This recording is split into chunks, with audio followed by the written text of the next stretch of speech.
Minutes. Hi, Bob. Oh, hi, guys. How you doing? Good, thanks. Are you at home now? I'm at home. Yeah, I'm coming up this afternoon. Oh, it's just flipping. Just give it a second. There you go. Hey, we're just waiting for Ed.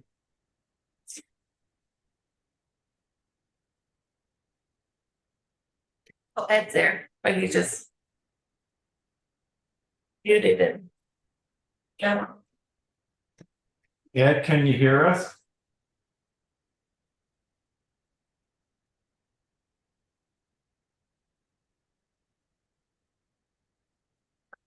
Sorry. Must be on to something. Services. Service everywhere, so we'll get there someday.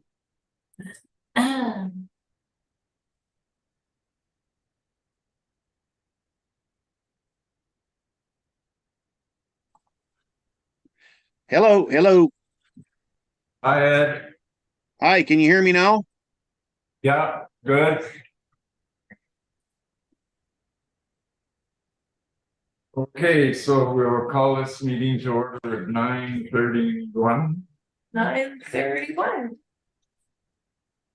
Is there any additions to the agenda? I don't know. No, I have none. Okay. So the previous minutes from the last, Oh, who's approving the agenda?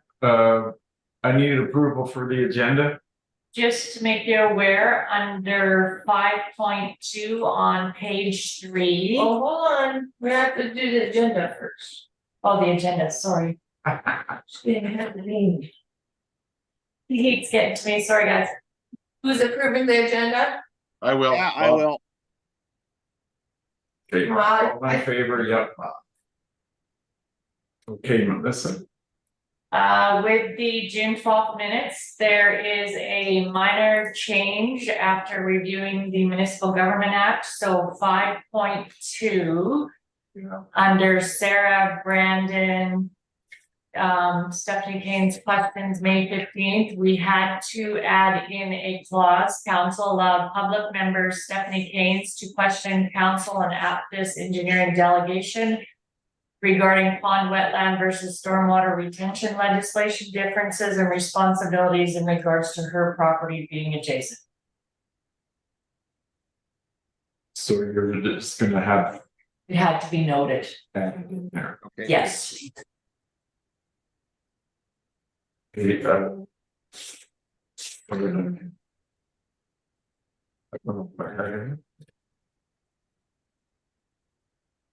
no, I'm all clean. Ed, do you have anything out of the minutes? I have nothing, no. Okay, Bob. No, nothing. Okay, so we need a motion to adopt the minutes. Yeah, I'll Motion. make that. Ed'll do it. Okay, I'm all in favor? Yes. Okay, public hearings, nothing. Delegations, nothing. Bylaw and policies, nothing. Business, so 7.1 in business is 2024 strategic plan draft on page 7. So this was what we made up. When did we do this?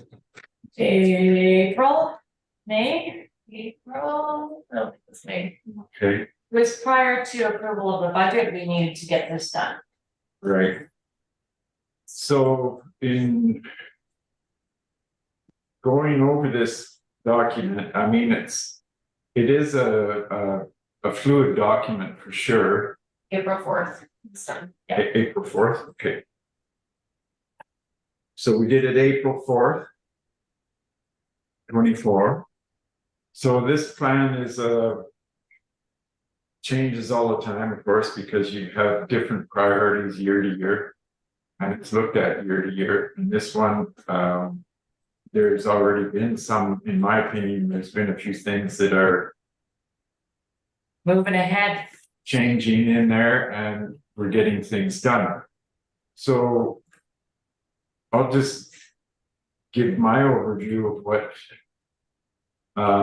some things are. So on page 10, there's a line there, existing action items, and there's on the fourth bullet down, there's solid waste and recycling, and then it says dumpster relocation. we, just so you're aware, I had a meeting with Leanne, who helped us work on this. And we started working on the action plan and we are removing that one. Okay, so what happened there? I did some research with throughout the province and environment to actually get what the dumpster site is classified as. And then I went to Danny Zimble, and he does all the trash and recycling for the city of Airdrie and also Rocky View County. And he's very knowledgeable. And he is a resident of White Sands. And he said that our dumpsters are not classified as a transfer station or anything else. It's just like a rural dumpster, rural trash or household garbage containment system. So as far as what was perceived before, which I believed in too, is that because it was beside the French drain there, that it would have to be moved. But now that is changed. It doesn't have to be moved, but that's our option to do if we want. We wouldn't be obligated through environment to do it. So that just clarifies that one point. Yeah, and all of the EPR stuff isn't really an obligation because it would be treated no different than if you had a housing complex which had 4 dumpsters for theirs. So that's changed a little bit, and it's up to council what they want to do with it as well. So the second thing I had was on the same page. We ranked the things that were on what we wanted first and then what we wanted last, kind of put them in order. And this can always be changed every year. It's not a problem. So I had one on there, portable water system or portable water to Village Square at number 8 Front Street. So that was the idea, to take and have a line put into the Shirley McClellan line going along Buffalo Road, and taking a line and directional drilling it to the shop area to fill our cistern. So I looked into that with the Shirley McClellan Water Commission, and it's kind of complicated because once you put the water into the municipality, then you have to have control of the quality. So even if it came from the truck fill, if the municipality put water within the village, you still have to have operators to test the water all the time. And then also the responsibility to, if there's breakdowns in the line or something like that, the village would be responsible. But the biggest thing is the testing. I think that would have to be contracted out. So that's quite a big piece of that. So we would have to, and it's not impossible to do, but we would have to take that into account. So just on that point there. The other one that I was looking at was on page 11, and it was locked public works compound. And it says plan and fund for a public works compound that can be locked and secure. So I guess what I'm thinking is the way that area is getting congested down there, we'll just have to look at the plans down the road and see if it's feasible. I know if we get, a fuel shack in there or something, that it would be important for us to do something. But I know also the town of Stettler, as soon as they put their compound and barricaded it with chain link fences when the break-in started. So that's just What are they thinking, that as soon as they locked it, people thought there was something valuable there, so they're more likely to break in? I guess what had happened. Usually it's because they're there to try and steal equipment and stuff, Or gas. or gas, fuel. Yeah, So that's the only things that kind of stuck out to me. So what about you, Bob? Was there anything? well, I think that Parks and Rec master plan was important. I think everybody thought that was a fairly important thing, and I think that's sort of part and parcel with the vegetation management plan. Like 1 and 3 are both high on the list. So I think that's something that we want to, keep the community looking nice and beautiful through the years. A number of the things I thought were, and that in conjunction with keeping the roads up, I think those are sort of the things that people really want in the community. I think some of the other stuff is fairly is out of our hands to some extent, like the lagoon solution and stuff. I mean, that's basically dealing with the other municipalities and stuff on that. Like, that's not something that we can do on our own. So I guess to sum it up, my thought is we want to kind of just look at keeping the community looking nice with Parks and Rec and roads and vegetation. That seems to be what everybody seemed to think was, and those can be all sort of part and parcel together. And just so you know, we did meet. We're working on the action plan items, and on that action plan items, I already have started 7 policies in relation to what you just discussed. Okay, good. Thank you. Okay, Ed, did you have any comments? Were you talking to me, Lauren? Yes, Ed, did you have any comments on that strategic Yeah, I was, plan? I wanted to bring up, what my thoughts are was on the boat launch. With that situation, my question is, are we going to partner up with the county of Stettler to either improve the boat launch, rebuild a new one, revamp it, or what's our thoughts on something like that?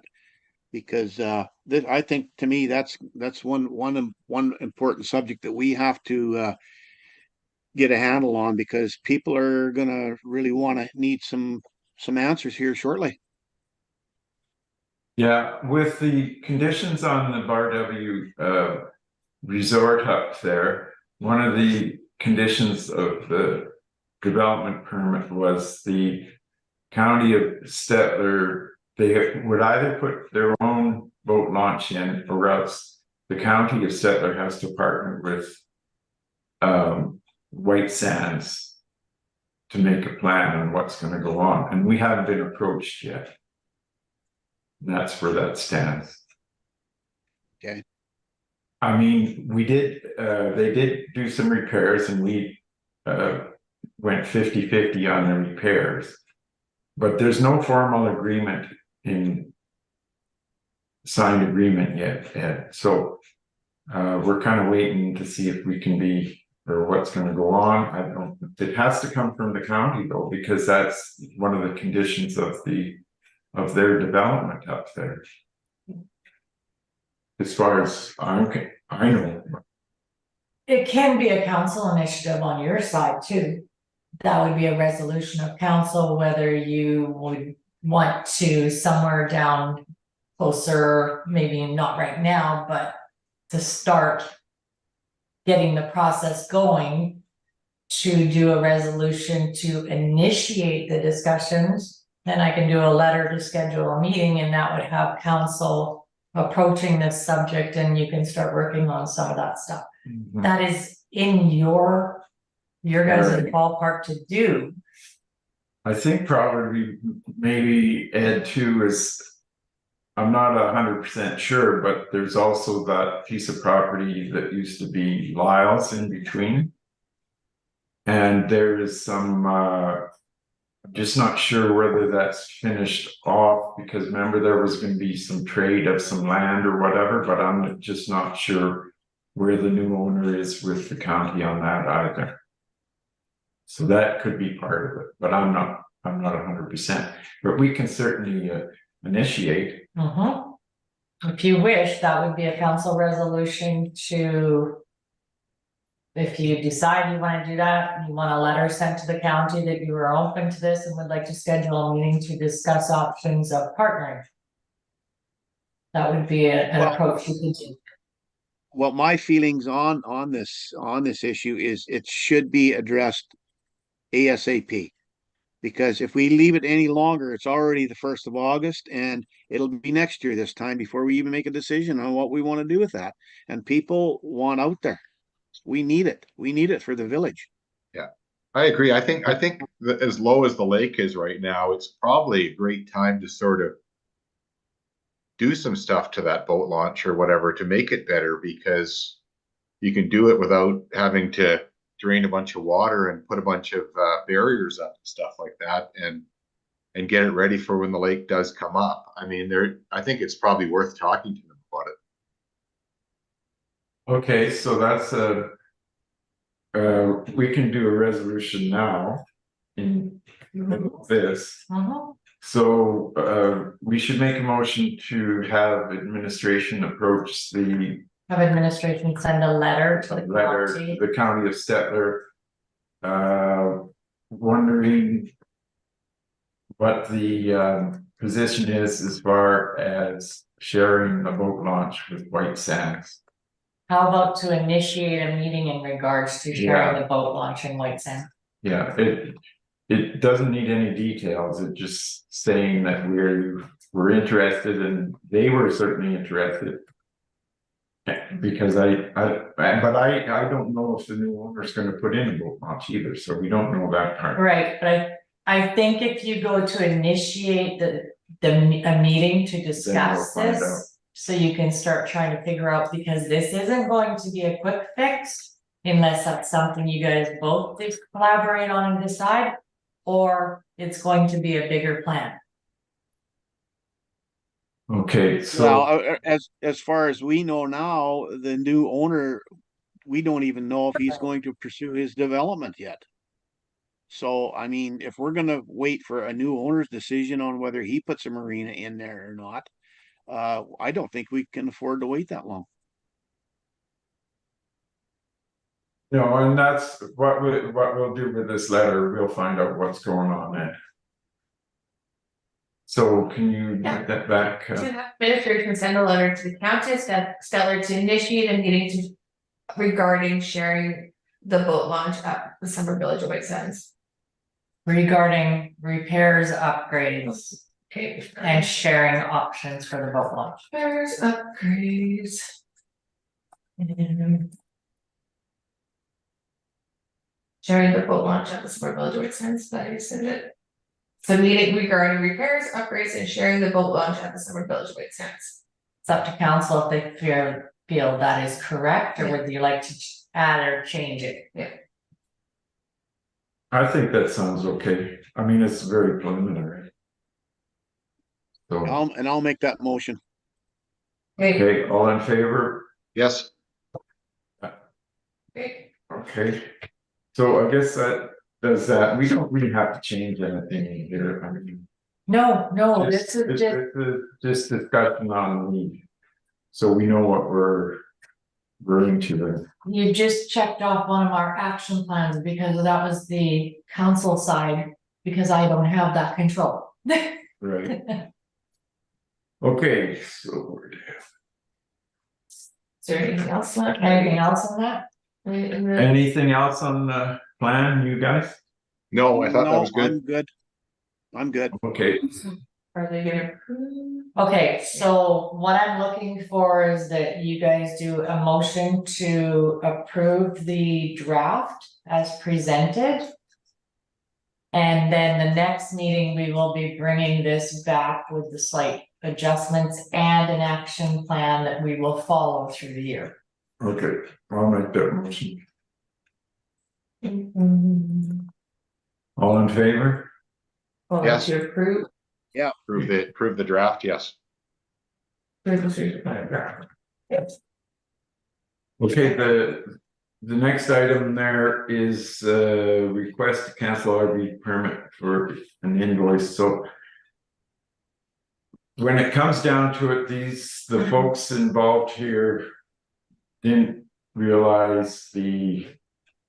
Regulations for the RV and. Basically. Made a mistake and if they got caught with the inspector. And were invoiced the fee of $300, and then also they would be faced with putting a septic tank on the property. Which the last one that went in was around $7,000. And they just moved the trailer for. Their son was getting married and they moved the trailer to the other adjoining lot because he didn't want to have the big old party right next to Dad's cabin, so it's understandable. So it comes down to. Council can do away with the permit of $300 plus whatever interest is going to be charged because it was past due.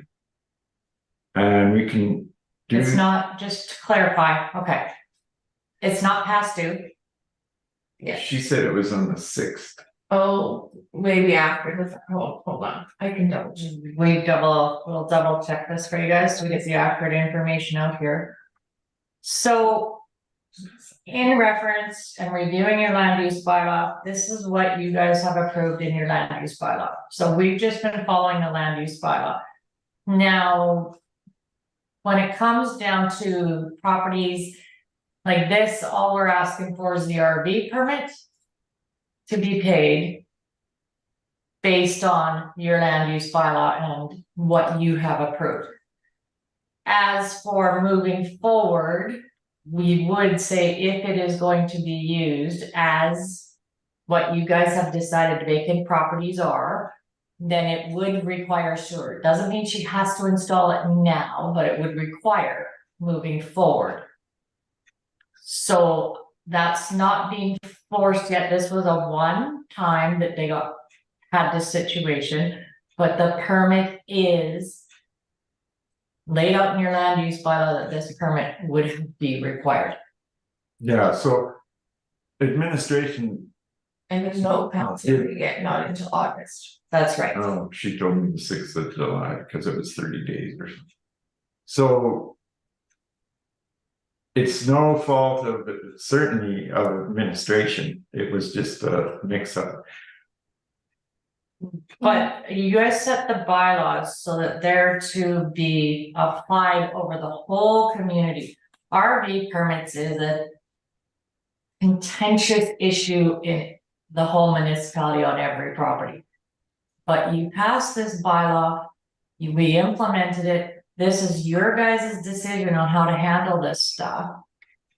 And unfortunately, we're educating as fast as we can to people that when I look at, we reviewed all this and I understand the situations and everybody has situations. But you have 404 taxable properties. There's 42 properties that are adjoined properties that are 2 properties owned by the same property owner with one having a dwelling unit. So if you follow what your land use bylaw says, that would equal 21 properties that would require an RV permit fee of $300, which would be $6,300 of additional revenue that wouldn't be tax dollars. This is additional because of how you set your bylaw up. And when you wanna place an RV unit on a vacant property or dwelling unit, no matter how long, and once you actually occupy it, it is a RV permit. Out of the 21, there is one that has paid us for the land use bylaw, and so if you've expressed you don't wanna look at parcel consolidation, because that's gonna reduce the amount of taxable properties under the subdivision app, so it's viewed under a subdivision application process within the land use bylaw, which requires application fees and council approval for any parcel change or subdivision.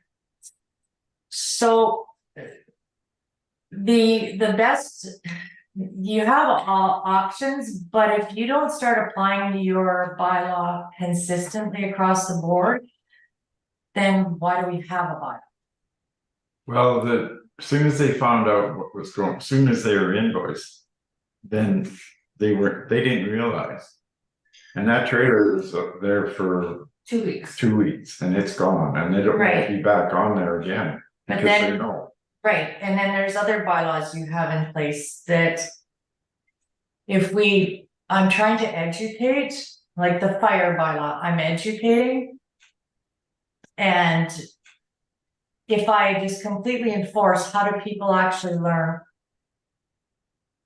So, You know, I guess, here's my thought on this is, you know, like before I got on council, I didn't really know a lot of the bylaws and I think that most people are kind of that way. And even now, I mean, it's even tough for me to know every bylaw. And I think these people just made a little bit of a mistake by moving this thing a few hundred feet. And I think that we can, in a one-off, without screwing up all of our land use bylaw, cut these people a little bit of slack. My thought on the whole situation, Bob and Lauren, is to start with, how are we getting into trouble with this issue to begin with? I think we need to review our inspection process. Who's doing it? Are they capable of doing it? And is it coming back to the CAO in a proper manner? Well, I think have no that they're have no doing a good doubt. job of doing the review and doing the inspections and stuff. And all they do is hand in data and stuff like that. And basically this thing Well, got now, is moved that- is for a that- is couple of that- days based on when you know, the one day of the month that the person went out and did the inspections and stuff, you know. Well, it is okay. Our inspector goes out and in due process, he or she does their job and then hands it off to the CAO. Now, is that enough evidence to secure a fine if they're non-compliant? Should we be looking into this? Should we be looking into this issue before it even comes to court? Ed, the inspection system that's in place is absolutely. I would put it at 100% because I know the due diligence that's being done and it's being done properly. And I have no doubt that that is in order 100%.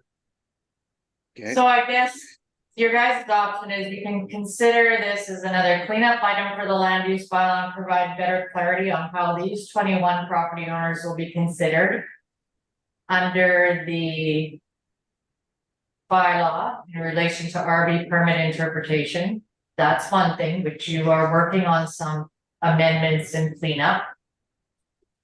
How this is applied may affect options for collecting other revenue and offsetting municipal taxes revenue required. Council discussion and decision will set precedent or action that is regarded as an example or guide to be considered in subsequent similar circumstances based on the existing bylaw interpretation. So, or you can, currently the municipality received RV permit fees on 3 vacant properties for RVs that have currently only been out for 1 to 3 weeks once a year. So there's. I things would- you I do- can do.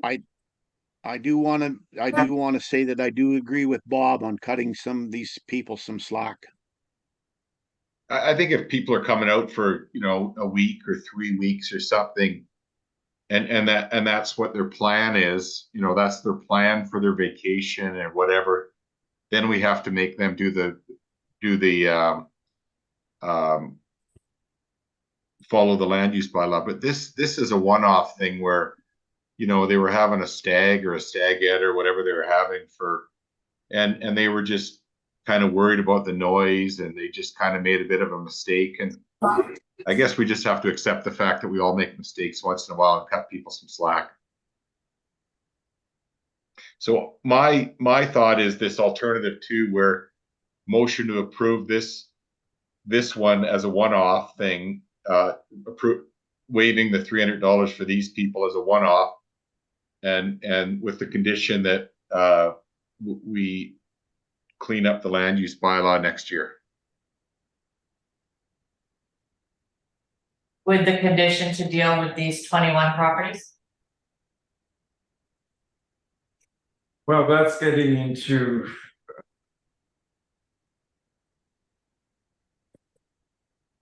I just don't understand.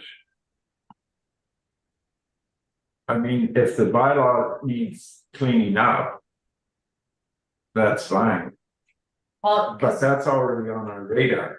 not this one.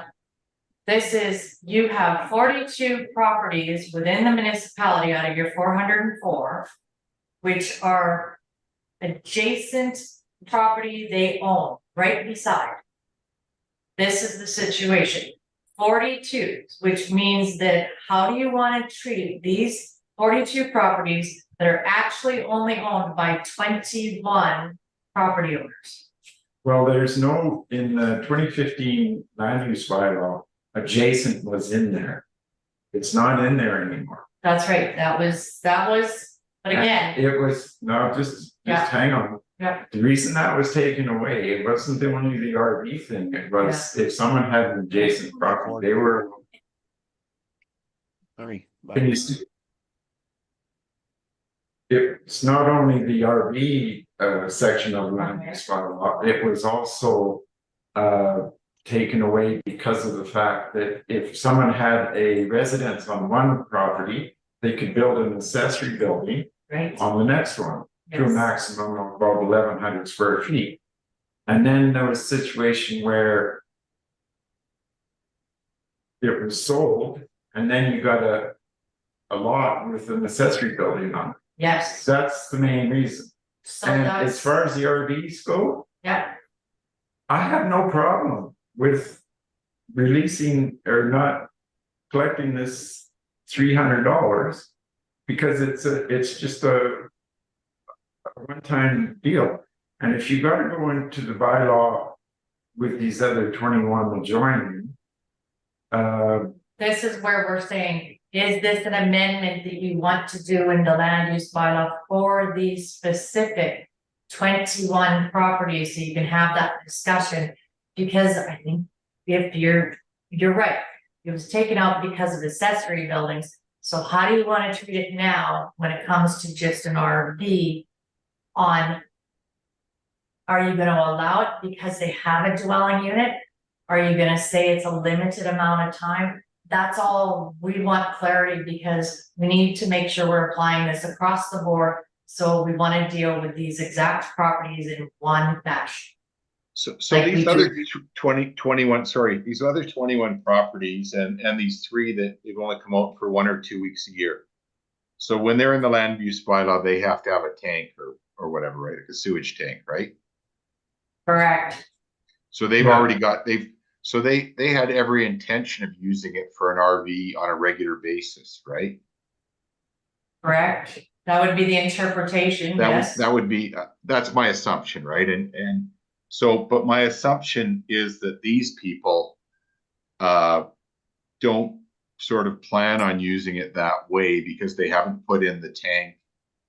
And so I think that they've just kind of made an error. And I think we have to cut, we all make errors. And I think sometimes we have to accept that and cut people some slack. So if people have got the tank in and they even coming out for 3 weeks a year and they followed all the other land use bylaws, you know, we have to assume that they've accepted the fact that they're going to pay the $300, whereas these people were just trying to create a bit of a noise barrier for, you know, for a little bit of a party sort of thing. So I guess my feeling is I'm in favor of waiving the $300 on this as a one-off, and I don't think it screws up our land use bylaw or sets a precedent, quite frankly.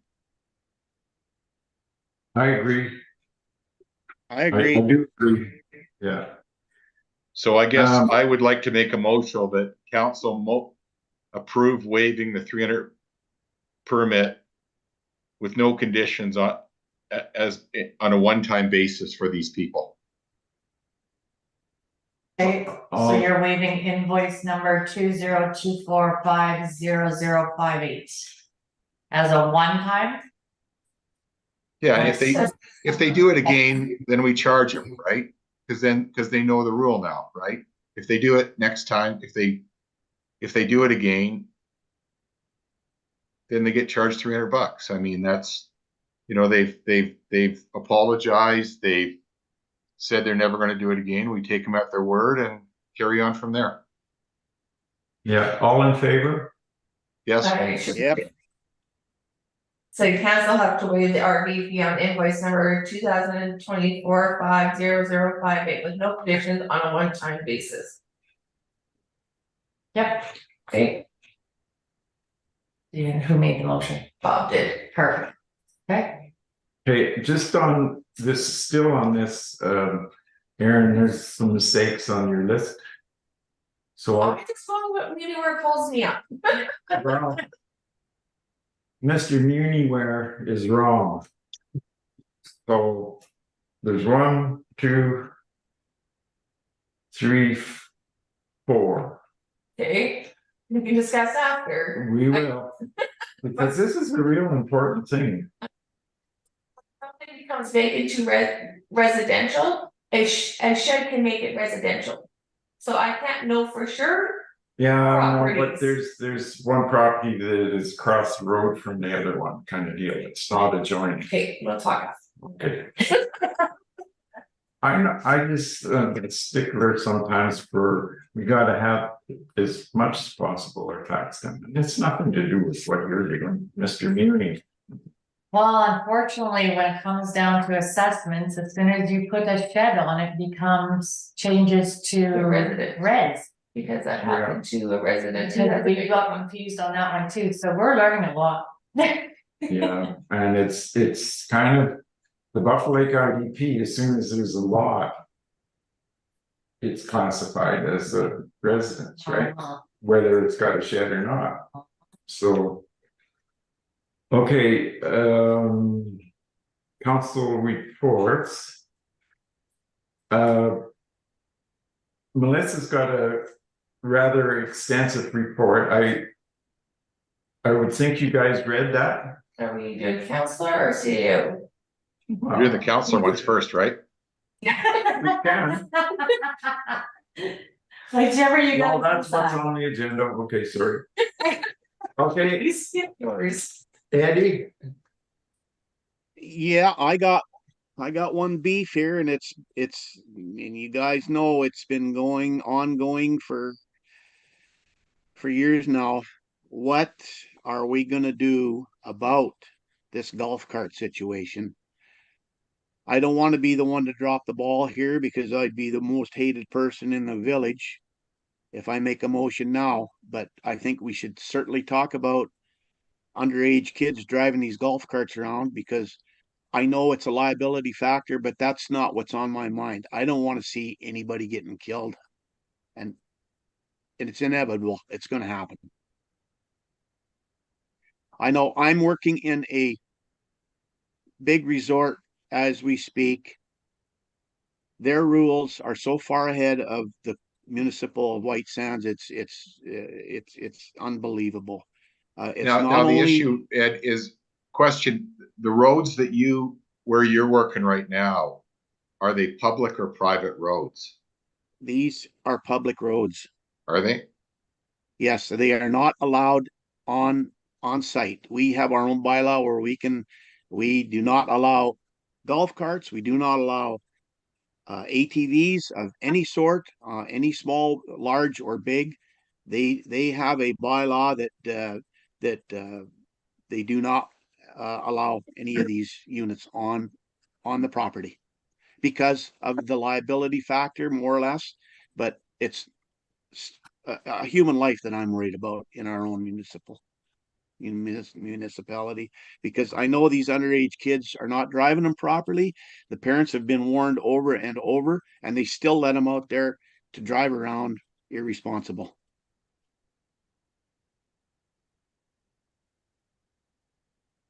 And I think it's definitely something that we as council have to talk about this, and we have to fix this before somebody gets killed. Okay, in relation to the Ames meeting and some of those concerns that were brought up and the lack of RCMP they're always out just during the week and not on the weekends. It was advised that that can be arranged, which it has been arranged, and we did put out the information based on the Alberta Traffic Safety Act. And it's very clear that golf carts are not they're not allowed as part of the Traffic Safety Act on roadways, because they're not legal. As for ATVs, there's specific conditions of ATVs, but they're still really not allowed on roadways, but they can go along the ditch. My interest at this point in time is golf carts, especially with underage kids driving and operating them. So at this You know, point in time, the RCMP have been out. They are making more of a presence on the weekends. So if you wish to do some kind of change in your transportation bylaw, but it will not supersede what's already in the provincial bylaw, the provincial law. You can have special conditions and timeframes and limited amount of change, but there's certain things golf carts will never be allowed until the province makes the decision on if they are allowed. Yeah, I think, in my opinion, it's an RCMP issue. Well, I think probably that it is really contentious, and all different municipalities, summer villages, and whatever have different rules and regulations. Because golf carts are not legal, the only place they're legal is on private property. So that means a golf course, for example. And the other part of that is, I think it was in Coaldale, where the golf course there was people living around the golf course that were using the public road to go to the golf course from their garage or whatever. And that got shut down. They can't do that anymore.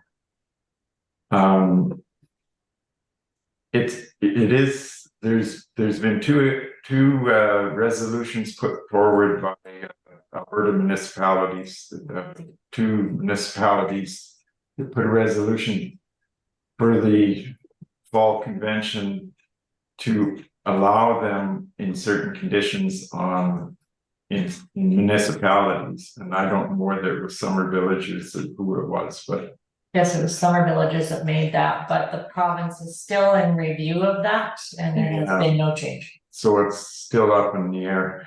I think if this is a big subject, and I don't think it can be really, I think it should be tabled for the future, and maybe we can let things cool down a bit. But I certainly agree with what Ed is saying because of the danger. I agree, and I wonder whether or not we should just set up a meeting with Staff Sergeant Russell and just get his advice.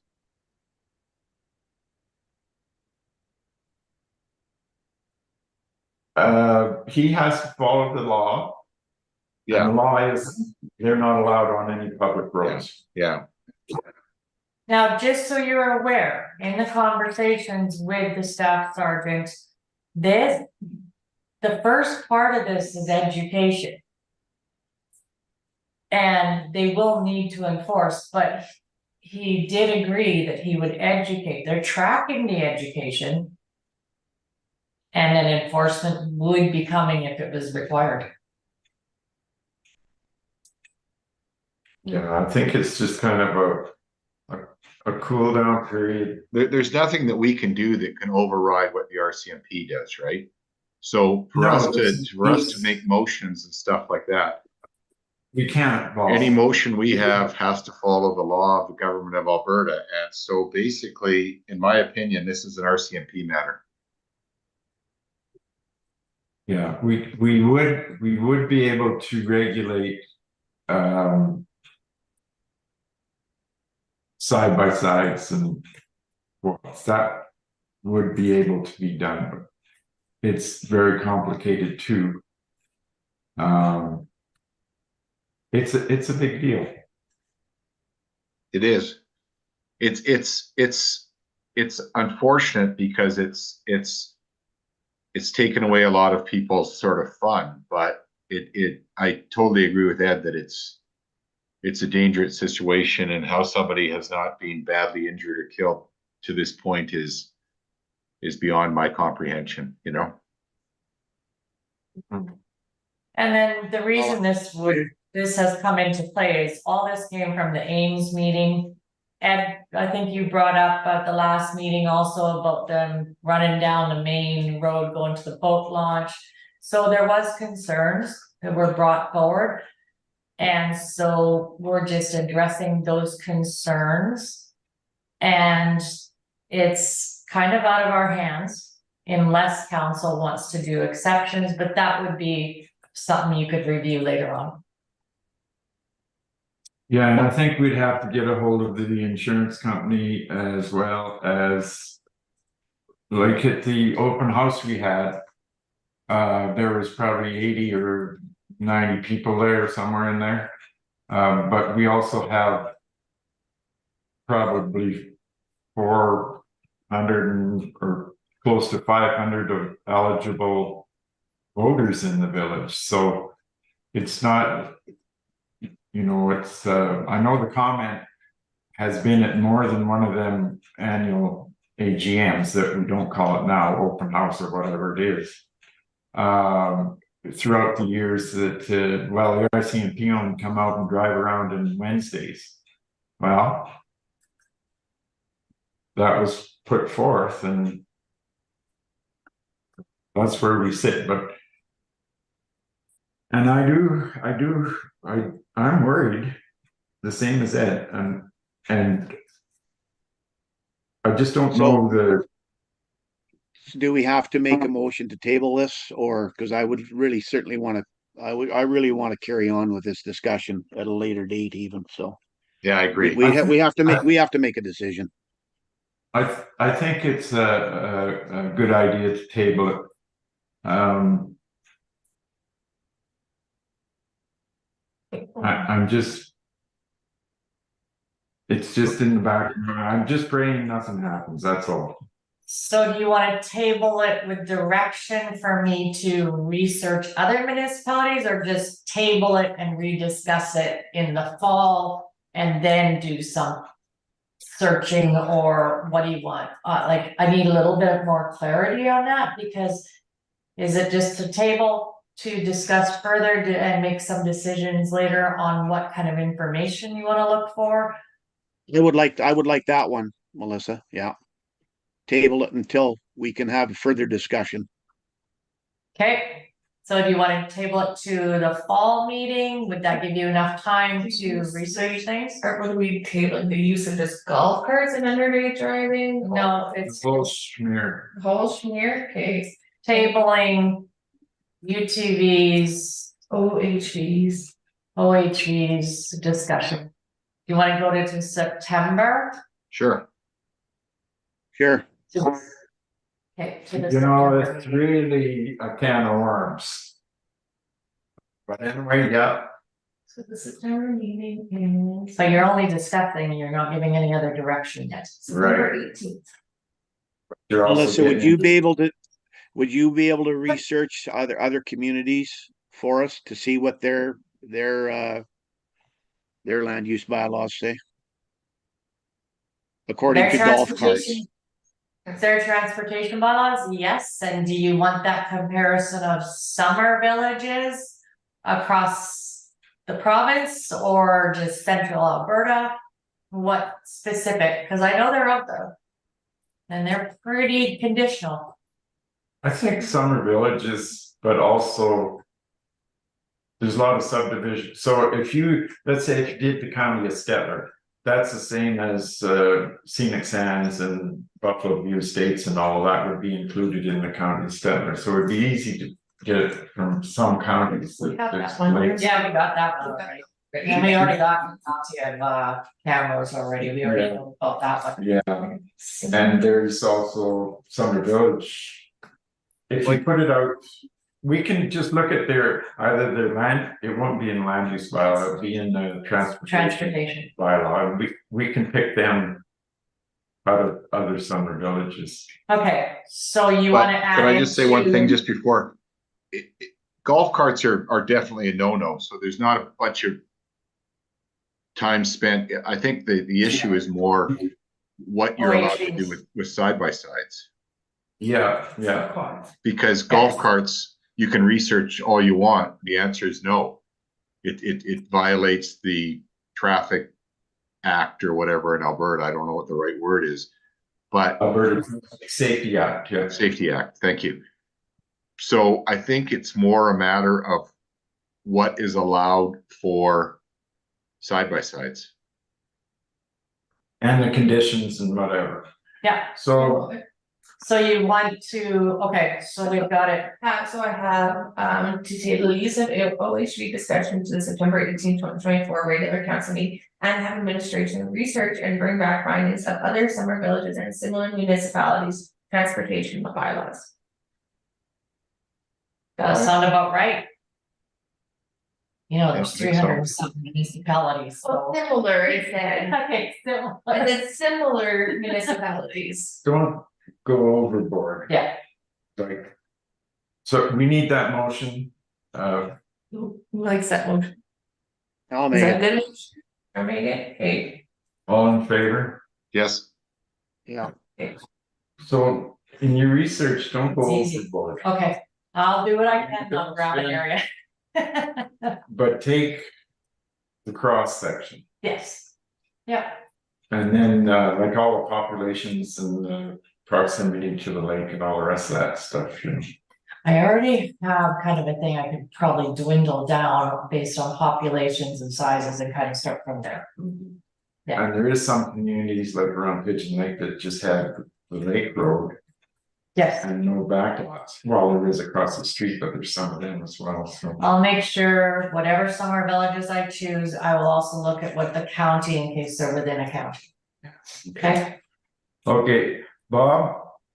a couple of things. One is I was thinking that, maybe when we have a function like our Canada Day function or whatever, would it be worth having a staff member out for 4 hours on that day just to make sure in case we have issues of needing garbage cans or just they can clean up the, clean the garbage cans, and it might be worth just talking with the Hall Society and find out what days that maybe it's worth having a staff member out for 3 or 4 hours just to help out, and if we need to get anything out of the shop or something like that,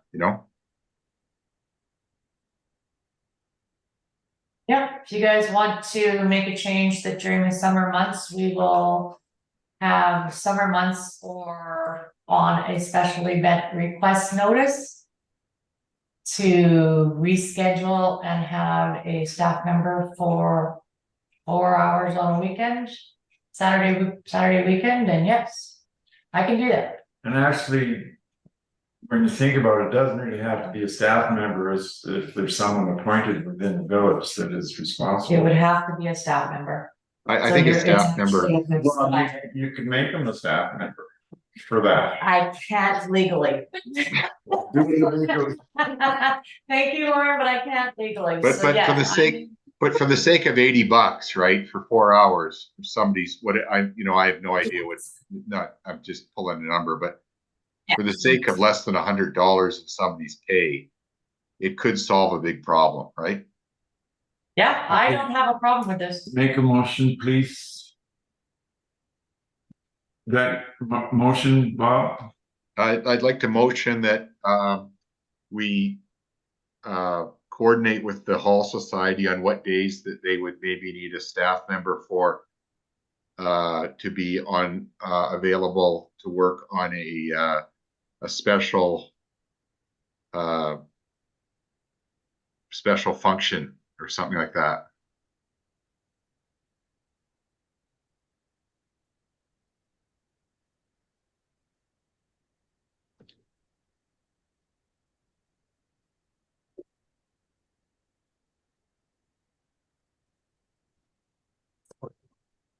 Okay, coordinate with the Hall Society to see if they would require a staff member during special functions to help with setup. Breakdown. How about to be on site in Okay. case of staff requirements? That makes sense? Yeah, necessity, yes, exactly, yes. And- wait,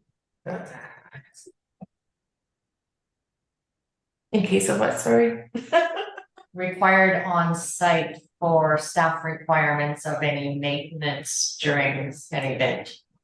And if that's, this is maintenance, In case there are any maintenance requirements during the event. yeah. Okay. First, we probably read it out loud.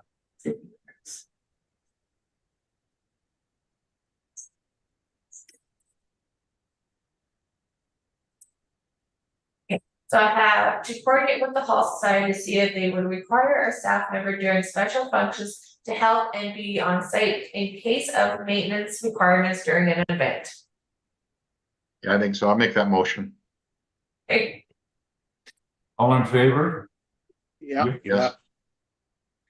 Okay, the second thing I wanted to talk about was, the fire sign there. Now, I don't think that I want to start having us, making motions about when to do the fire, but like, can we sort of call up the fire chief in the county or whoever makes the call and say, it's real dry out here, and can you come and change the sign to make a total fire ban and stuff? Because I think we've had some fires recently, and it's a tinderbox out there.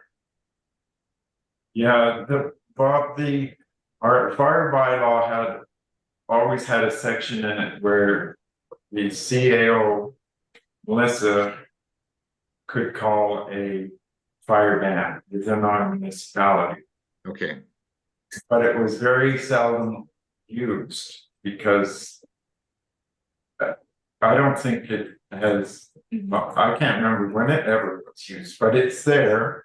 okay, So I did talk to the fire department about it.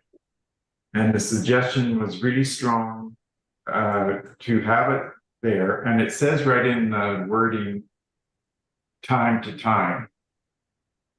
But he also said that it's important that we put a CAO or designate in there, that one word to add into the fire Yes. bylaw.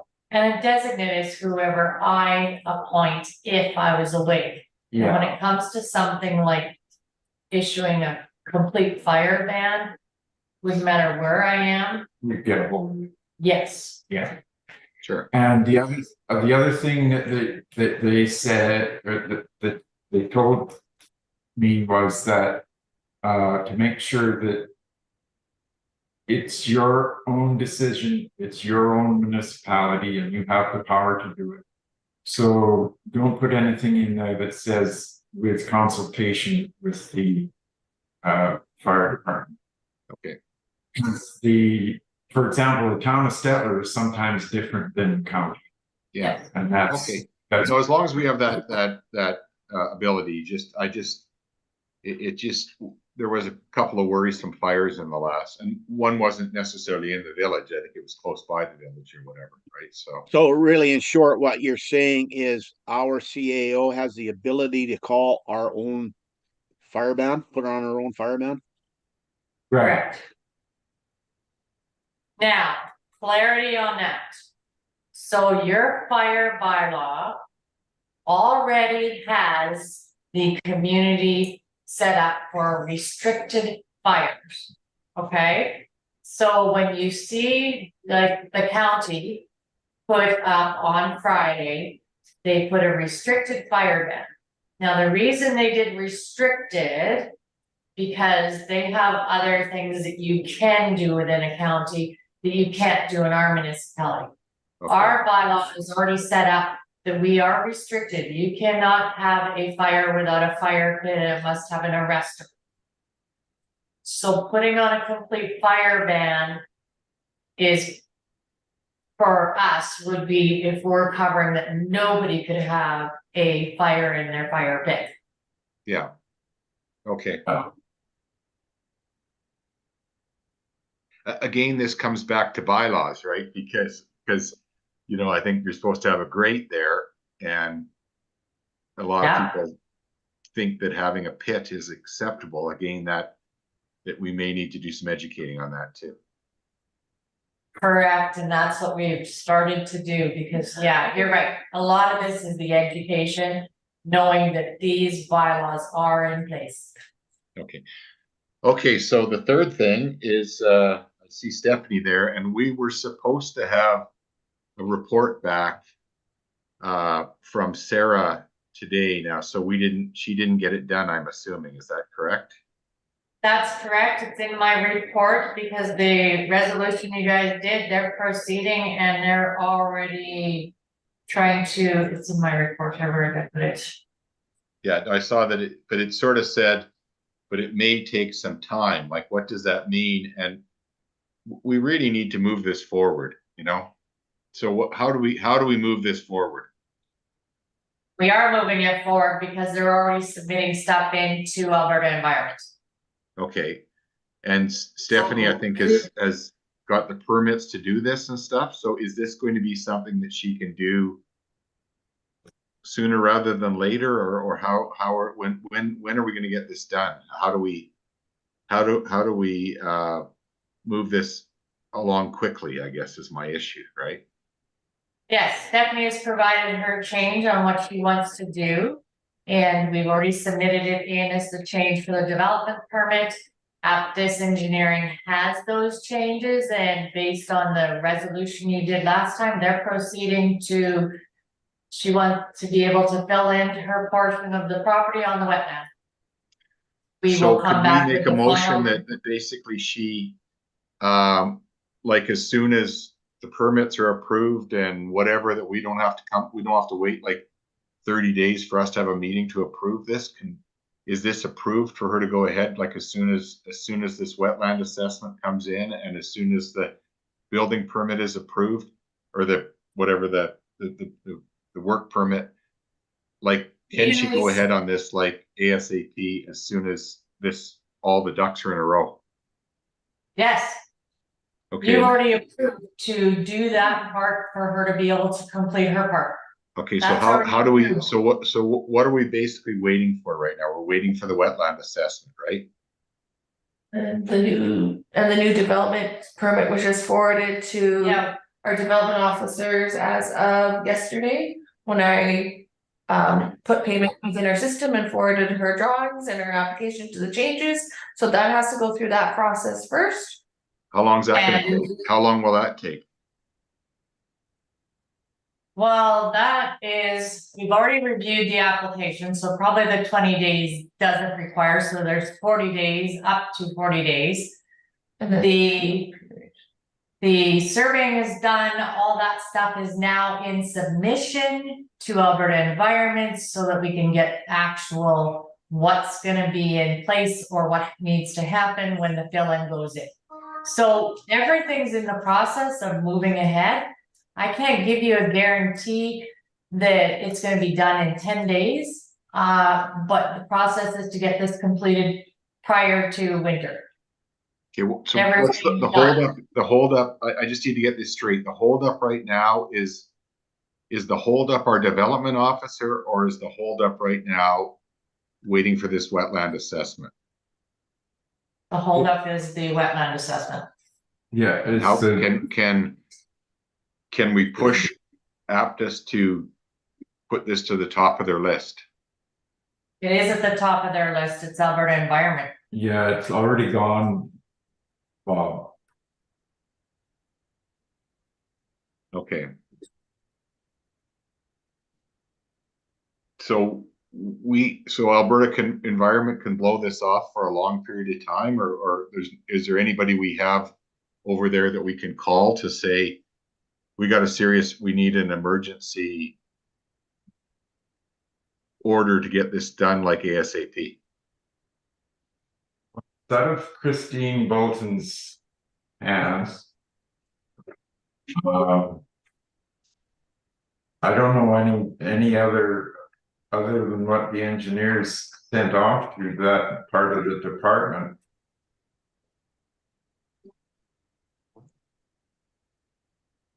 I'm just worried that this is going to get put off and we're going to go through another winter of this not getting done. And I just Unfortunately. gotta figure out a way to get this done as soon as possible, right?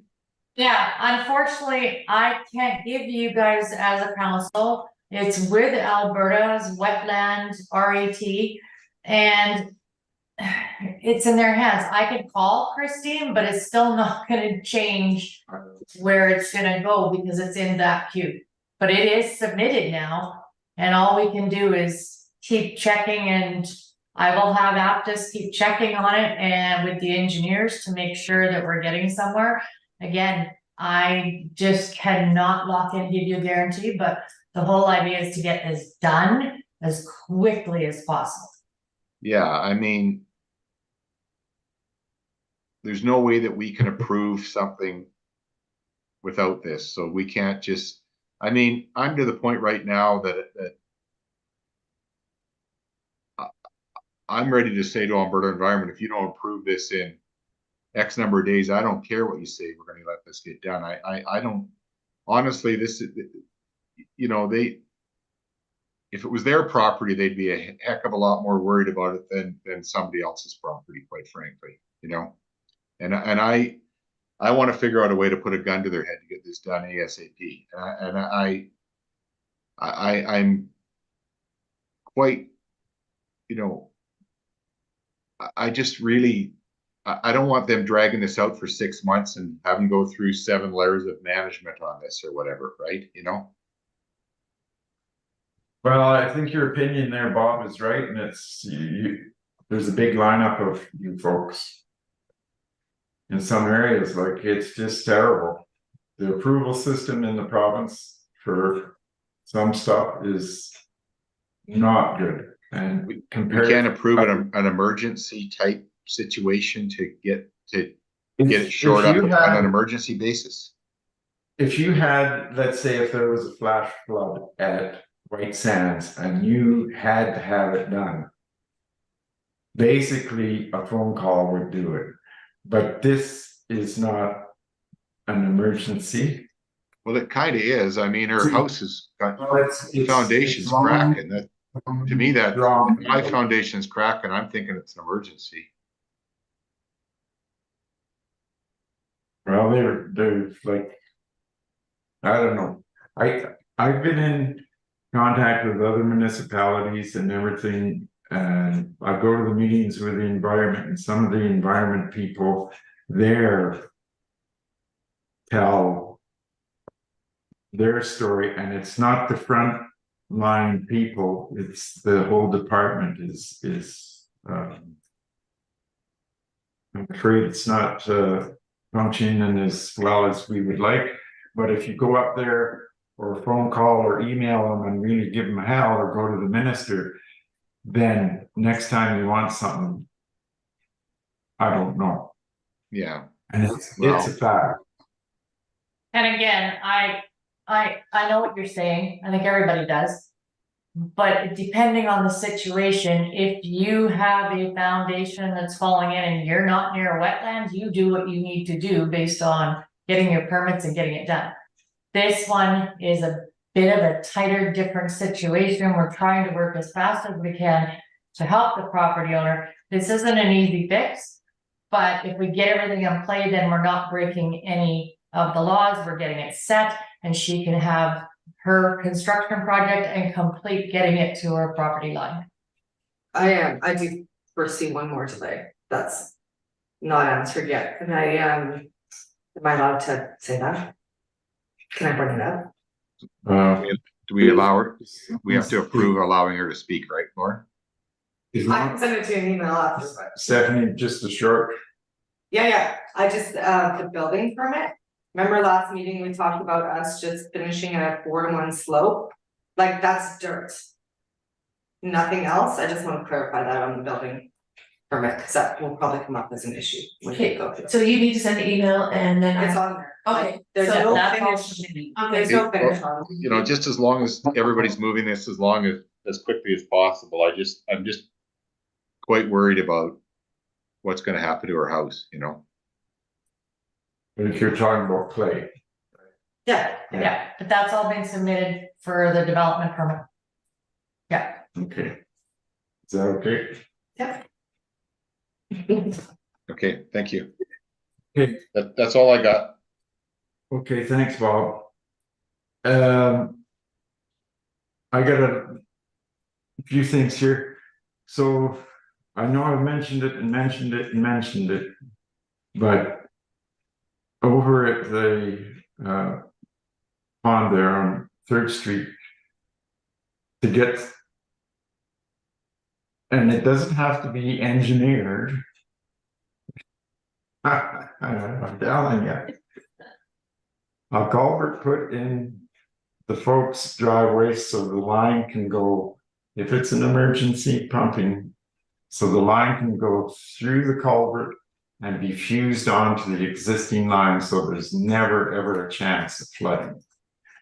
And if there was a problem with the pump down on the road when we're pumping, the cam lock came off there, it wouldn't matter. It would all drain back in so are you talking the driveway along Buffalo. Buffalo? Cause there's an entranceway on to Stephanie's property, which has a driveway. And so you would like a culvert put in the driveway? So we can run the solid line, the black line, same as what's behind the property, through the culvert and fuse it on the other side. Is it low on the other side of your driveway? No, it's high because the reserve's up there. That's what I thought. It would have to go through, They like, would have to be through bored. the land. No, it doesn't have to be bored through the land.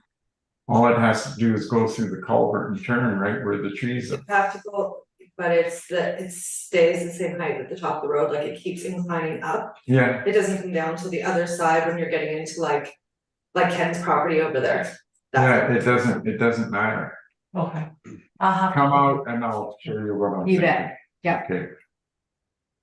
And I think it's important for future problems. Just wanted to bring to your attention, if we have some grant money that has to be spent and there's some left over, we could preliminary do something on the boat launch pathway. Just in case, okay? Because that's another big item and it can just be started. You don't have to award the whole thing Mhm. if we have funds. hold on, pathway to the boat launch? Yeah. Okay.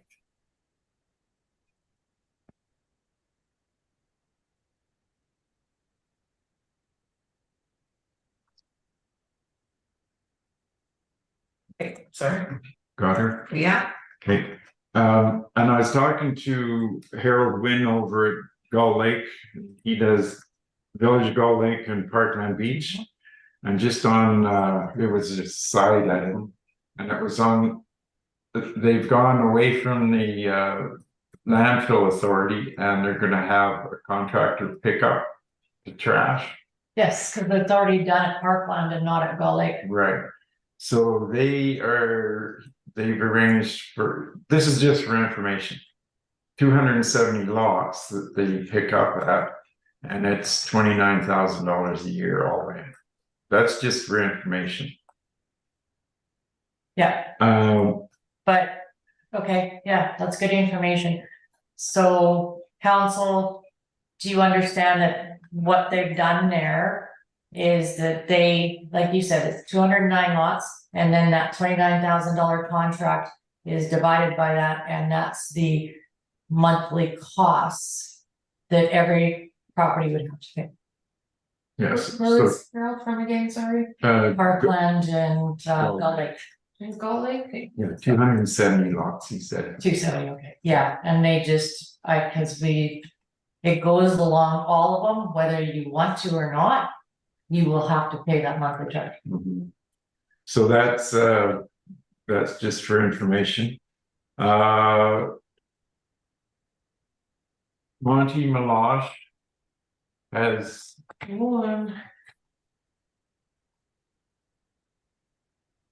want to recess for a minute? Please, because I really have to go. We're just gonna recess for a short time, Okay, 5 minutes?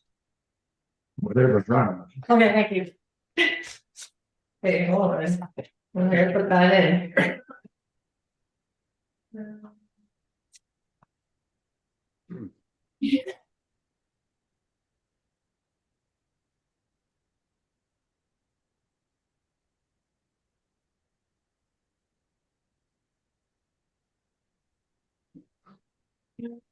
Yeah.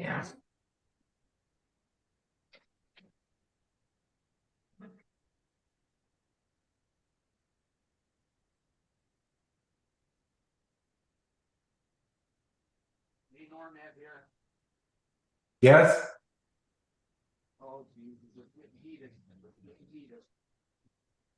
And here you had, Sorry, I can't hear you. he's on the phone, Oh, okay. but we can hear him.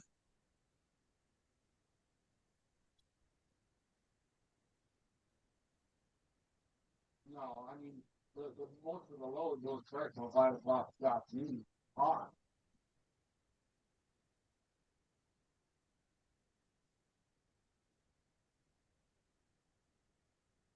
Okay, I feel better. Sorry. What are you doing? That's all I know. That's why you have a small office, so there's no lineup.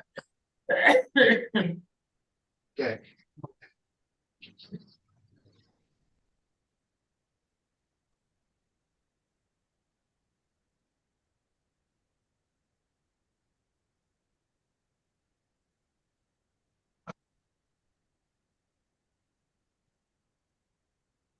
On the fire bylaw.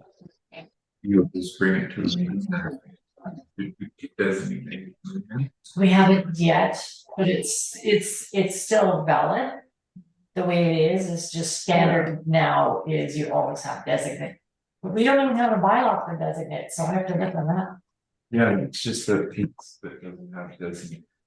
Probably go inside. Right, but we need to do a bylaw for a designate, and because we're such a small municipality, we have to figure out how do we get this accomplished. Yes, because a designate must be a bylaw with the authority to do what I do, or I can hand over. And it doesn't have to be the same person, it just has to be And I someone usually, that you ask. no, it has to be within a staff member, which is usually normally in another municipality, an assistant CAO, a financial officer, something like that.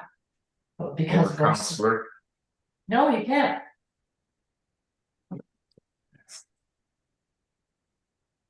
Yeah, unfortunately, counselors aren't designates.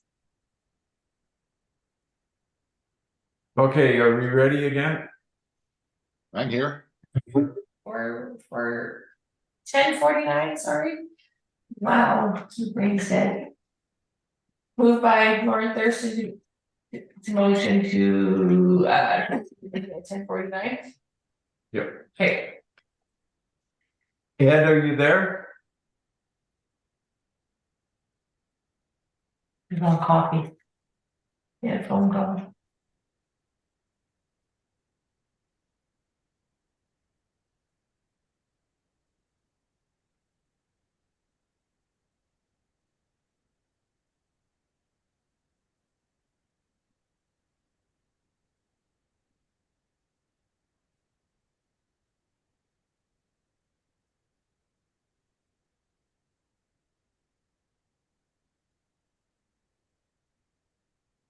Okay, but I'm just moving it.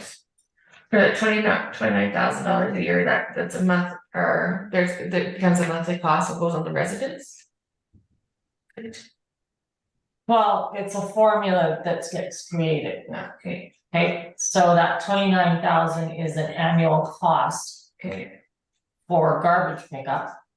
Which then becomes a formula divided by the number of copies. Same as requisition. Yeah, Yeah, basically.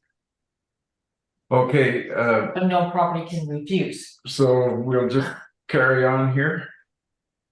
Special tax. Right, Special tax information No. is in but here. that's where you could put that. Okay. Good. No, it works into your annual operating budget. and then this would be Yeah. monthly, but Okay, so Monty Malash approached us again about doing something with the washrooms, and so Bob, you got pictures again of what's at the golf course? Yes, I have my phone. I can send them to you if you like, but Okay, so this is they're, just you know, they're very nice washrooms, and they're like probably just about the nicest washrooms out on a golf course I've ever seen. I play a lot of golf. The issue we have is that they're probably 3-season, right? Yeah, and actually, so what we wanted to have in discussion today, because Monty wants to do the one at the number 4 Street beach access by his place, and then he wants to also put another one at the number 5 Street beach access, which is the main beach for the on Lakeview Avenue. so beach access 5. Yeah, Okay, 4 and 5. So with the ones that he has at the golf clubhouse, and Bob, you're right, they are 3-season. And the other part of it is the maintenance, because they have running water in them and everything else, so you'd have to have a water. Obviously, you'd have to fill the water up, and then you'd have to empty the tanks. There'd be quite a bit of maintenance there. So in the discussion, I think we should have on it is just gather some more information on what Monty has in mind and what the expectations of council is. I think it would be possible to just retain what we have and just build new enclosures or outhouses that are aesthetically more pleasing. I think that's his main problem there. The one that's down on beach access 4. But he's willing to pay the whole thing and work with the village. Would he consider doing something that was more of an outhouse, but like if he's concerned about the structure, like the structure not looking as nice as he'd like to see when he walks the beach or whatever, would he consider, you know, doing it as a nice, you know, just a 5-star outhouse that, as opposed to you know, having all of the water and the flushing and stuff like that, you know? I think he would be receptive, you know, he would receive that But I also think he should maybe be in contact with Melissa. So we can get it. So that there'd be a report to you, to you folks. I do have a problem with the 3-season because of snow machines and what have you. And ice, like there's ice tents out there. More and more every year, so they gotta go somewhere other than on the ice hole, but. The fact is. The maintenance is a big thing too. I mean, they're the ones at the golf, they're lovely buildings. I mean, they're as nice, washrooms on out on a golf course as you'd ever want to have, right? And they're clean and well maintained and beautiful, but I just worry that they're a 3-season issue for us.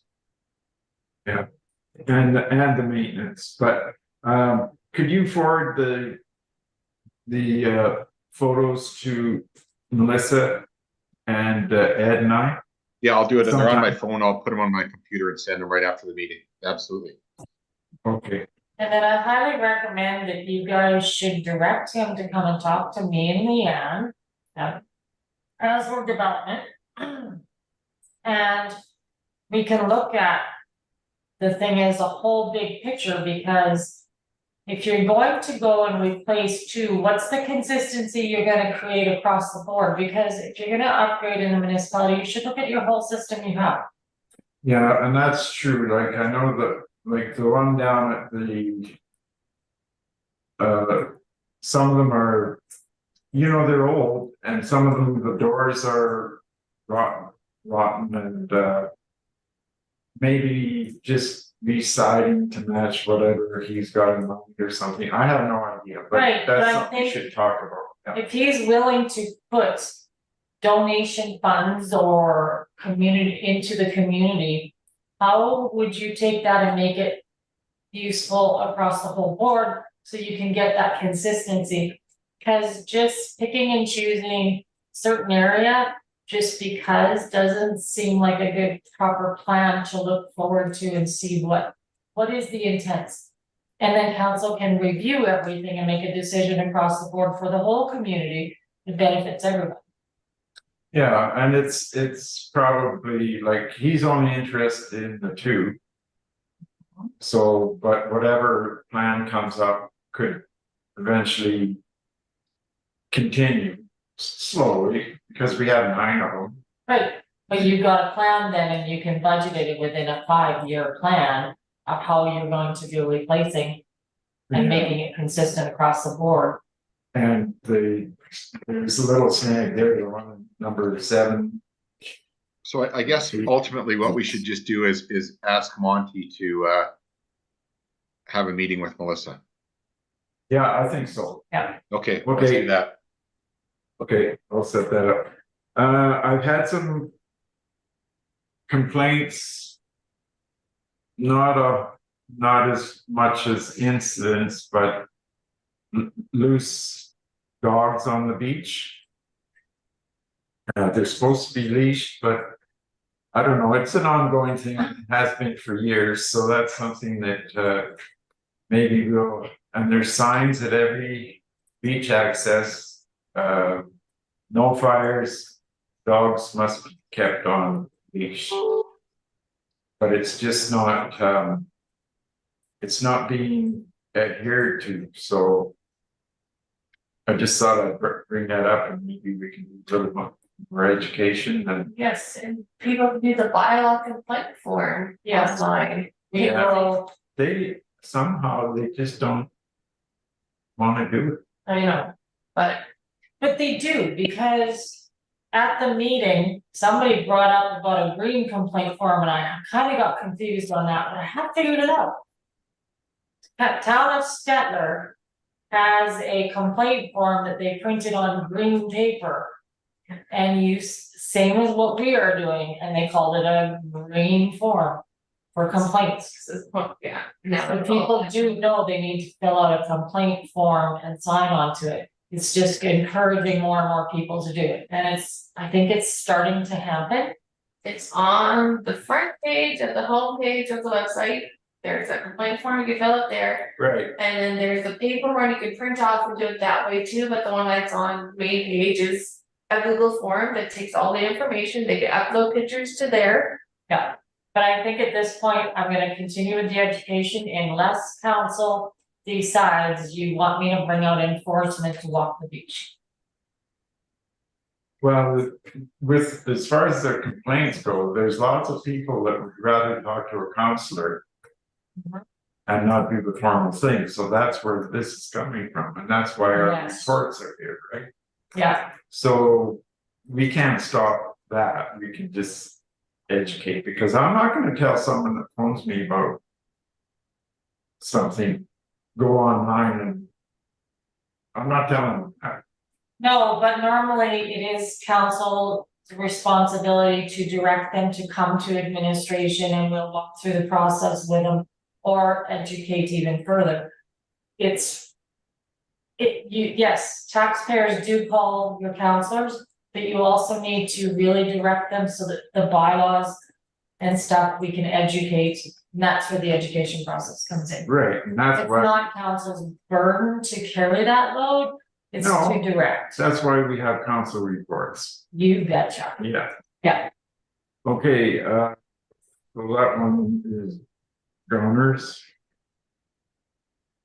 And then I had this is not because of me, but I had a little bit of a concern on our spending bylaw. Oh, staff can spend or whatever it is, I don't know what that bylaw is. Our not tangible, the purchasing policy. Well, it's the way council can spend money or how the village spends money. My point is, Yeah. if a counselor goes to convention, Yeah. there's a section in there that says their wife or spouse or whoever they're living with has to pay for their meals. And it is a little minuscule thing, but do you know how many wives are answering phones and doing things? If we cannot pay for their dinner at a convention, I think we're crazy. That's in your council remuneration policy, and if you wish me to bring that back for you guys to make a change, that is up to council, sure. What do you guys think? Am I off the wall here or what? No, I agree with you, No. Lauren. I think it's No, it's a small amount of money, and I think the spouses of any counselor have to they're putting a lot of work into just being a sounding board sometimes too, right? Well, yeah, and then It's a bottom, Melissa. just doing, No, it's in a policy. answering the phone, leaving messages, Oh, you're that's not great. in, whatever. I get Catherine to open the gate. Cause I can't go down the hill. And type letters and stuff, so, No, I agree. I agree, Lauren. I think it's a small amount and it's but it's a sign of appreciation. yeah, any counselor's wife. And anybody that's ever gonna run for council should realize that it involves the whole family.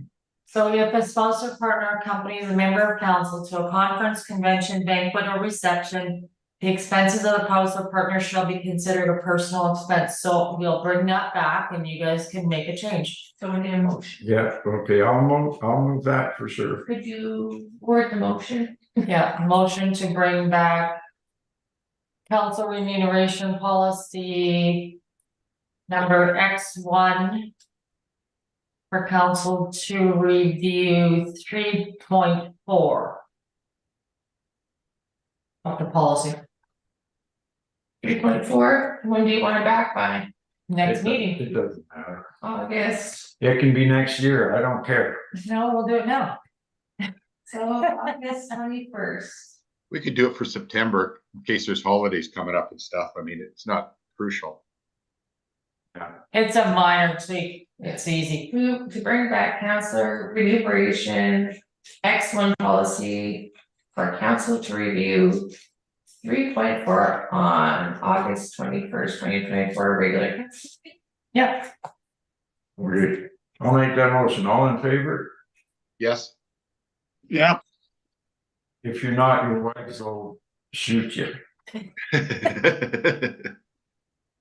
Okay, so just in regards to Melissa's report, there's a piece on there in the bulk water station. So it was down 2 weekends in a row. And as we go forward, I'm gonna continue to mark it when it's down. Melissa had Dustin put a sign inside the trap door for a call for emergency if it's down, so we'll let the commission know. and we also posted it on all 5 of the bulletin boards. Yeah, so people know who to get hold of if it's down. But I'm also, what happened the last 2 times is that where the coins go down there, they're in a pile like a pyramid in the catch basin, and it's not very big. Well, it is a big catch basin, but there's quarters and quarters and quarters. So they pile up and then jam the mechanism. So people have learned, like you do with the vending machine, you bang the hell out of it and then it loosens up things and whatever. But the problem with this system is that all the computer works are around that in that stainless steel box where the catch system is. And what happened the past 2 times is the banging on it, which I've done before with a rubber hammer too, I admit it, but released a module of the computer out of the system and it fell out. So that's what's happened. On next meeting I have with the commission, I'm gonna try and get this resolved. And it should be fixed because it's just not proper. Especially now, it's not only personal use, but that's the number one, but we're also having a lot of farmers come to get water for their cattle, and some of them drive a long ways to get here, and then the damn thing doesn't work. So How often are the coins removed? they do it on Fridays. Oh, really? Sometimes, like they either check the water Thursday or Friday, and they clean that out. Wow.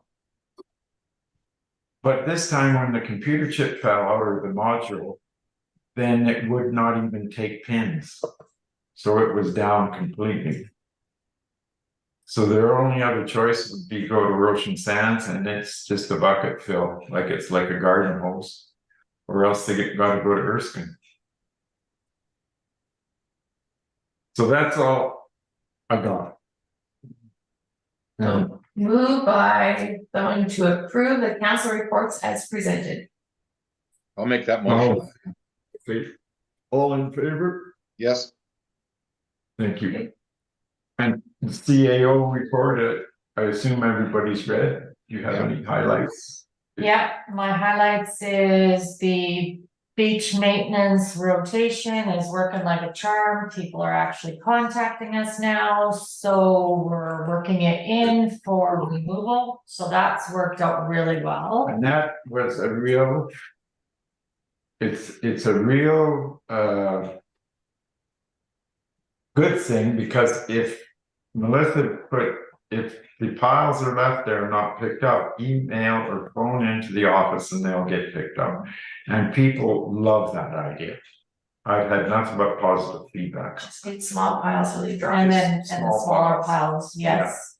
And then, unfortunately, when it comes to, because of the low level of water, and if there's waves, you're gonna have certain standing water. I can't do anything about that. I can't go into the bed to take away those standing water, little ponds. Next storm, they could move out and another one will pre-exist, but again, it's all in the bed. I can't do anything about it, and I don't do the water testing of the lake. Yeah, and that's all within Alberta Health Services businesses to water. Yeah, and if a municipality decided to do that, you could get yourselves in a lot of hot water, because if you contradict, then they're gonna come down on you. Yeah. And we did contact the health unit. Well, I sent you the list of what we did, so. And then also a whole bunch of other villages and summer villages and communities within the county and different counties, and it's all the same. Yeah, So we're doing what we're supposed to. And I'm sorry. Well, you know, But I the think- thing with these weeds on clean up the beach, you can spend hours out there, one storm comes in and it's a mess again. It takes about yeah, 5 minutes for Mother Nature to make a mess of like 20 hours of work, right? Yeah, yeah. yeah. So we're trying to work with every resident to make an efficient and more effective way so that we've got a better schedule of how this is gonna go. And all we're doing. I also is think what the we- weeds are gonna be more this year because with the lake low, the sunlight's gonna get to the bottom of the lake more, and I think there'll be more weed growth in the lake this year. Yeah, Yeah, it's amazing the lake came up 3 inches though. It's probably all gone again, but. Within the past 3 weeks. Really? Yeah, I think it's all the moisture that and the rain that the fell north, towards, the northwest, like towards Chain Lakes in Panoka. Cause that all comes this way. Beautiful. yeah. Very good. The other point is graders up today, the roads are being graded, and then we're applying some moisture content to help draw out whatever we have for dust control. But yeah, we kind of got the graders out today. The other thing is the watering of trees, we've got the schedule going, unfortunately, it looks like we're gonna be watering every day until the end of the month. We got our June bill, that was 170. I don't know what our water bill will be for July, but I'm sure it's gonna be much higher. So if you look, Gotta be Uh, done. We paid a lot of money for those trees, right? So we gotta do it. yeah, but to put it in perspective. So the water bill was $170. That's everything, So that's $4 a cube. yeah, And so that's a lot of cubes, yeah, 40 cubes, 45 cubes. yep, Yeah, I think it's money well spent and I think it's a deal. Like that water, it's not even a Yeah, fraction of my water bill in Calgary, even though I can't use Yeah. water here. I was just making reference mine too. to that, Bob, because of the amount of cubes Pardon? that we're hauling.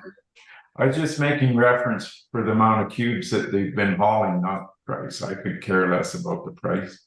Yeah, no, it's good. Gotta do it. And then, the trees were all planted, we've got every tree now with mulch around it, so that we're hoping that that will help to not let it dry out as fast. So, but yeah, thank you to Roshan Sands for working with us in the collaboration, and yeah, so everything's proceeding. The only other point that I would like to bring up is Erin's starting her holidays, and I was wanting to take a holiday day tomorrow. If council's okay, I'd like to post up that we won't be open tomorrow. That's fine. Okay, You want to hold that motion? Okay, no motion for that? no, just council's aware that I will be closing the office tomorrow. That's fine. Thank you. Okay, Anything else, guys, in there that you want more questions on? no, I just got an email from Judy, and she said the eligible voters in the summer village is just under 600. Okay, Sorry, could you say that again, Laura? The eligible voters in the village of White Sands is just under 600. Okay, So that gives us a little perspective. When you're doing a open house and you get a whole bunch of feedback about something that's really maybe controversial, you've got 80 people in there, but you also have 600 registered voters, so it's just a cautionary thing. Sure. Okay. Yep. Okay, I so want to accept the CAO report as presented. I will, Okay. all in favor? Yes, Okay, so the financials, do you wanna take us through that? I think it's pretty straightforward. We're almost at the end of collecting our taxes here. So, but if you look at the way our everything is set up, we are at culture is the highest. And bylaw enforcement, we're over, which we knew that was gonna happen. With the settling of our legal. Culture, the reason it's higher is because we are now making sure that we're allocating the staffing hours to the proper areas they're supposed to be. So if we are doing. If they're doing an hour's of work, hour and a half of work with the flower beds, that's culture. So that we're just making sure that we have the allocations correct. Otherwise, in the budget, we're pretty on par. We're trying to keep things as tight as we can. Yeah, at this point. I don't know if there's anything else for that, kind of just the variance of where we're at. We're looking good, we're still good.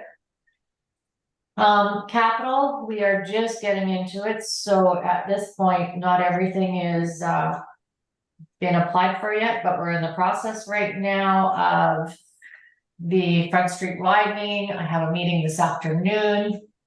And we're getting the bid package organized to get that out and get it done.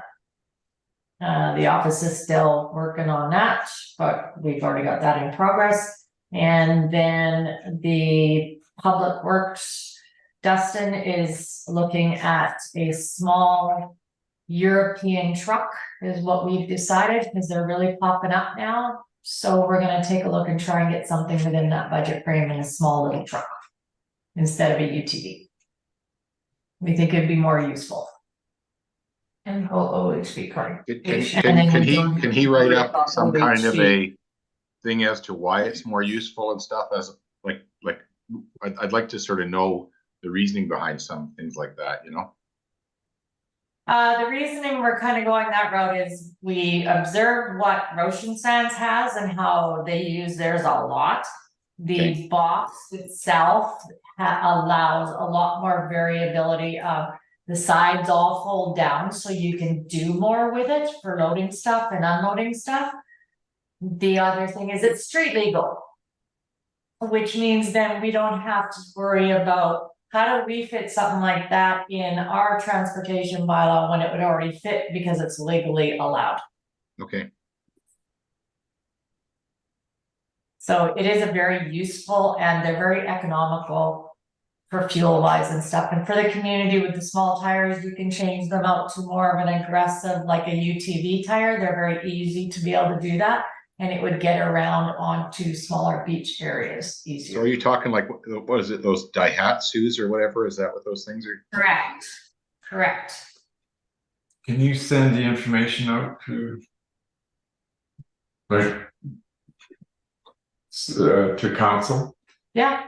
just like some pictures or whatever. Yeah, well, once we're looking Yeah. to try and keep it in the budget, so once we have that, we'll have to have a check signed off to officially buy one anyway. Yeah. Yeah. Okay,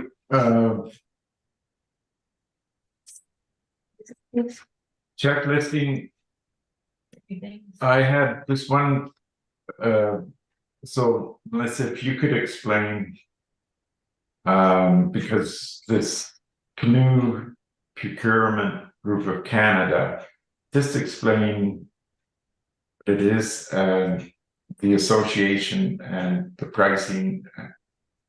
So Canoe is part of RMA, which is where the association has worked with this canoe procurement group, and what they do is they have a list of vendors that have signed up on it and are willing to give municipalities a discount on purchases of things as a larger bulk buying. Like, just like you do with power, the more municipalities you have in a conglomerate, then you have better buying power and you get better rates. So that's what this canoe is, so we are part of it. So Kubota, we can get a discount on, Napa, we get a discount on, Staples, we get a discount on, there's a whole big list. So like with this one was truck tires. Oh, Cal Tire's under it too. Cal Tire. Cal Tire's under it. Okay, that's good. It's, yeah. Yeah, so we're trying to still do things as locally as we can, but we also need to find cost savings, so that's what we're trying to do. Cal Tire's local, we just, Cal Tire sell, it extends Canoe, the invoice, and then Canoe invoices us Yes, with the discount and stuff. yeah, so that's why you'll see multiple different things. Okay. Is there any other questions on the Yeah, I had a check couple. round? One, it says Town of Stettler in March, $342. What do we That's- pay the Town of Stettler? Capital, that's capital power. Power, Oh, We Capital locked Power, in okay, fine. when we were with them, and I don't know how long it's gonna last, but it's still there until they renegotiate. Okay. yes, So we have And then the that. one other one was United Farmers, it says May $720. What does that? Fuel. UFA is fuel, and if we do any fence posts or Oh. anything like that, Okay, but so fuel, UFA, that's where you that get one more is fuel from. fuel. Okay, thank you.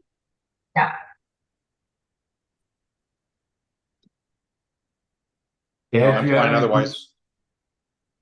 questions? Ed, do you have any questions? No, I got no questions. Okay, so the bank rec can, It's in 2 months there. so the bank rec is for the period of May 31st and to the end of June. And the interest rate we're accruing is quite well. So, yeah, we're accruing 4.96% interest rate on our investments. That's good. okay, so we need a motion Except the financials as presented.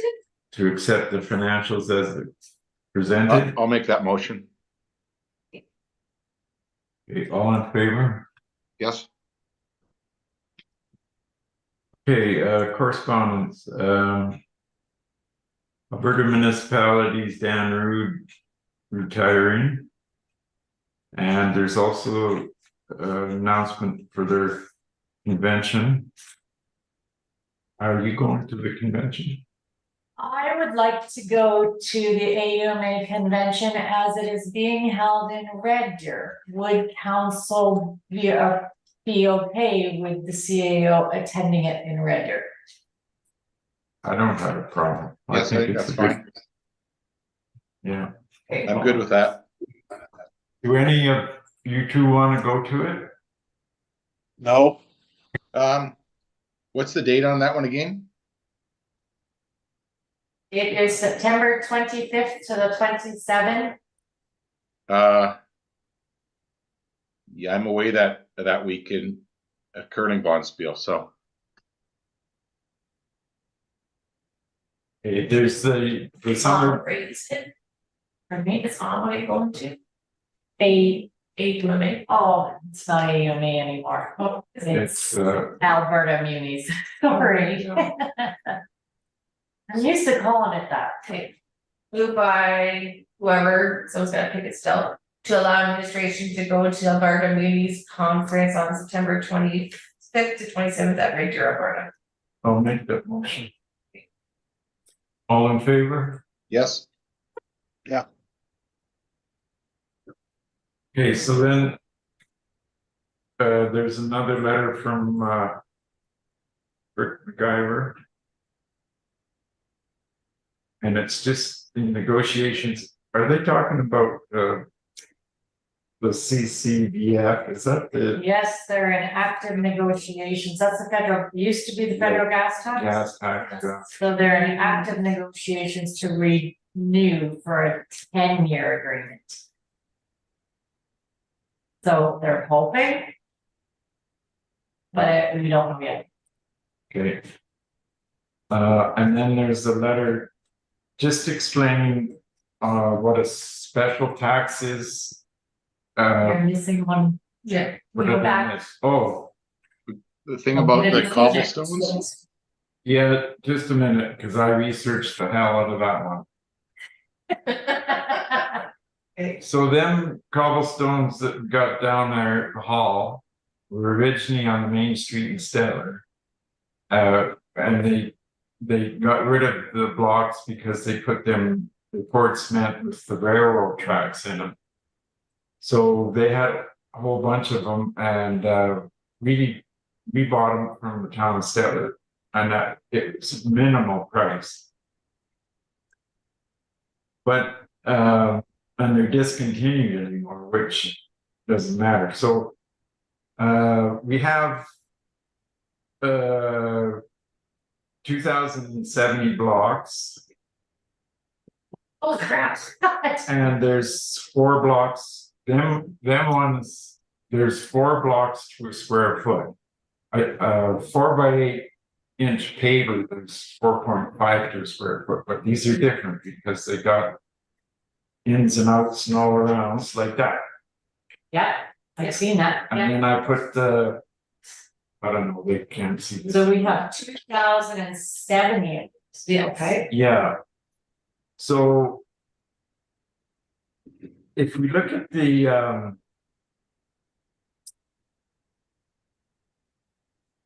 where the hell's my, so I guess what are we gonna use those for? well, just a minute, I'm not done my yarn. Oh, okay. So we got 5, that equals 522 square feet. So what we have, the new buildings coming in. And we have to put the ramp for the wheelchair may turn around and go inside the building, so we have to make a sidewalk up 4 feet wide at least to get to the ramp. And it could be up to 40 feet long to get to the back of the building. Mind you, the ramp may be designed, depending on the elevation of the building, the ramp may be able to design to go and turn around in front of the building. And then also in front of the stairs for the building itself, we would need something other than just stepping off stairs going on gravel. We got to have some kind of a base there, like is in front of the hall. And so for what I figured out, what we could possibly need for the front of the building plus the ramp is 1,840 blocks, but we don't know yet. So what I'm thinking is, if Jerry could, if he could wait and see what we got left over after we do our plans. And we also had a plan to put them around the side of the building to where the storage shed is there for the hall tables and chairs. Make a patio. And we were gonna go there, so we certainly have use for them, but I'd hate to say to them to come and get 100 blocks, it doesn't, or whatever you wanted. So I guess what I'm going to ask council is, would you prefer to deny this request at this point in time until you've had further time to review what your use could be? Probably. I kind of think so, because we don't really know. And you gotta have, like in front of the building where the stairs are, and maybe along the front, you want maybe a bench there or something, but not on the gravel. And they have to have somewhere where they can shovel. Right? Can I just bring up something, because they're in front of the provincial park office and having worked out of there for a long time. They have shifted a whole lot over the years, so you might need to have a really good base under them. Yeah, Yes. you have to get them, like It's- I've put a lot of them in myself, Yeah. and it has to be done properly. like the ones in front of the hall are waiting too, and there's water puddles in front of them, all have to be redone. But, and that's what you do over the years with them things. But it's better than concrete settling. So, Well, I if, think- if he's willing to wait a couple of months or whatever on his project, then we can table this and review it down the line. yeah, I'm sure he'll be okay with that. So how do you wanna motion that? So lock, deny, what's the wording? I would say motion to deny.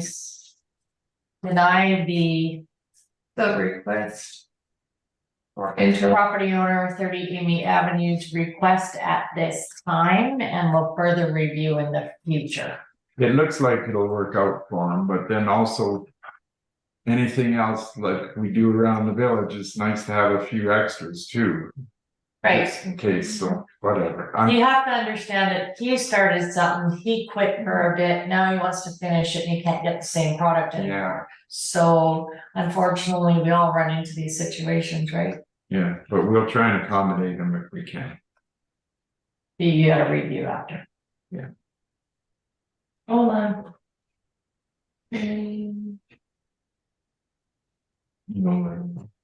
Yeah, I'll let him know that we aren't gonna provide it at this time, so he can make his own decision. Okay, so we're denying request to the resident 30 Amy Ave at this time and review in the future. Yeah, Okay, I'll make that motion okay, and all in favor? Yes, Thanks. So this next one is just right out of the MGA and it's to do with what a special tax is. So a special tax that we have on our. If you see it on your tax form, it's 100% to do with the county road agreement. So I think it's about $102 or something per parcel, somewhere in there. yeah, But this is just, now this has changed. You know, the municipal government changes, or Alberta government changes this act once in a while, and we don't know until you go into it. And this has changed over the years.